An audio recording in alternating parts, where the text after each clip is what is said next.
안녕하세요. 뉴파인 이촌관 국어과 시아입니다. 얼마 전 중경고 1학년 국어 시험이 끝났습니다.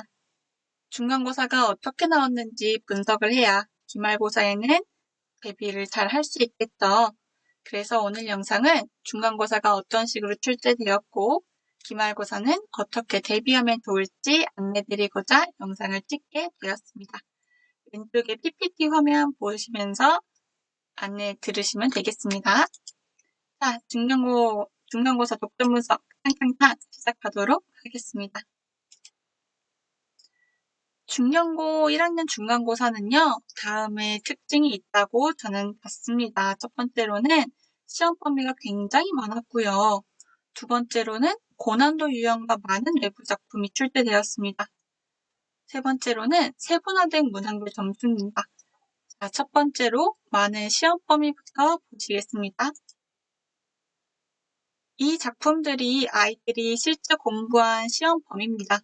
이 중에서 노란색 부분만 실제 시험에 출제되었고요. 어쨌든 아이들이 약 20편 정도의 작품을 공부를 하고 들어갔어요. 20편이라는 건요. 중학교 시험 범위의 약 4배에서 5배입니다. 굉장히 많은 양이라고 보죠. 거기다가 실제 시험에서는 낯선 외부 작품 2개와 외부 작품으로만 이루어진 선치 한 문항이 출제되면서 시험이 굉장히 난이도가 높았다라고 보입니다. 두 번째 특징은요, 고난도 유형과 많은 외부 작품인데요. 우선 고난도 유형은 이렇게 상과 최상 난이도고요. 중하 난이도는 평년 예년과 비슷한 수준입니다. 중하 난이도를 다 맞췄을 때 3등급 정도라고 생각을 하시면 될 것 같고요. 상 난이도까지 다 맞췄다 하면은 2등급, 최상까지 맞췄을 때 1등급이라고 보시면 되겠습니다. 네, 외부 작품도 굉장히 많았고 고난도 유형도 많았는데요. 자, 시험지를 좀 확대해서 볼게요. 12번 문제입니다. 다음을 보기와 같은 관점에서 윗글을 이해한 사람은? 이라는 문제인데요. 보기의 내용은 작품을 분석하는 4가지 방법 중에 하나를 제시했어요. 자, 4가지 방법은 저희가 이미 수업 시간에 다뤘고 학교에서도 배운 내용입니다. 다만 아이들이 이 내용을 배울 때는 표나 그림으로 제시된 거를 봤지 이렇게 보기 설명으로 된 거를 본 적은 없거든요. 그러면서 보기를 우선 분석을 하는데 어려움을 겪었을 것 같고 두 번째로 그 보기를 선지에서 찾는 데 어려움을 겪었을 것 같습니다. 그렇기 때문에 이런 문제가 고난이도라고 보이고요. 두 번째로는 16부터 20번인데요. 필러 문제가 모여있는 지문이었습니다. 저희가 배운 작품들 중에서 일부만 선생님께서 시험에 내셨고 그 중에서 2작품이나 외부 작품을 내셨어요. 물론 주제나 형식은 시험 범위에 있던 작품과 유사하지만 아이들 입장에서는 그렇다고 느끼지 않았을 것 같죠? 자, 그 중에서 이 작품들을 분석을 하고 가, 마에 대한 설명을 적절하지 않은 것을 찾는 거였는데요. 실제로 가부터 마 작품이 전부 다 이별에 다루고 있는 시들이에요. 그런데 가, 마가 전부 다 이별을 다루고 있지만 정한을 다루고 있지는 않거든요. 그래서 답이 2번이 되었습니다. 굉장히 디테일한 부분까지 잘 알고 있냐를 물어봤고요. 우선 외부 작품을 분석할 수 있는 능력, 분석력이 있냐를 물어보셨고 두 번째는 그 작품을 확실하게 알고 있냐를 물어보신 것 같습니다. 세 번째 고난도 유형은요. 가와 라에서 공통적으로 나타난 시적 발상을 2개 고르면 이라는 거였어요. 자, 가시는요. 저희가 수업 시간에 다뤘던 시예요. 이 시를 제가 가르칠 때는요. 무조건 이 시에서는 추상적 개념의 구체화를 물어볼 거다라고 얘기했습니다. 어떤 형식이든지 간에 추상적 개념의 구체화를 물어볼 거야 라고 말을 하고 들어갔는데요. 실제 문제에서도 그걸 물어봤습니다. 그렇기 때문에 아이들이 첫 번째로 출제 의도를 파악하는데 성공했냐? 요거를 파악해야 되는데요. 제가 가르친 학생들은 우선 출제 의도는 잘 파악했어요. 그리고 또 다행히도 3번과 4번에 있는 외부 작품을 제가 수업 시간에 다뤄줬습니다. 추상적 개념의 구체화야 혹은 주제가 이별이야 라는 식으로. 그렇기 때문에 4번은 잘 골랐는데요. 문제는 이겁니다. 2개 고르시오죠? 그래서 아이들이 실제로 독해력, 분석력이 있나를 확인을 하신 것 같아요. 단순히 추상적 개념의 구체화라는 그 이론을 아는 게 아니라 그 이론을 실제 시에서 찾을 수 있냐라는 시 분석력까지 보셨습니다.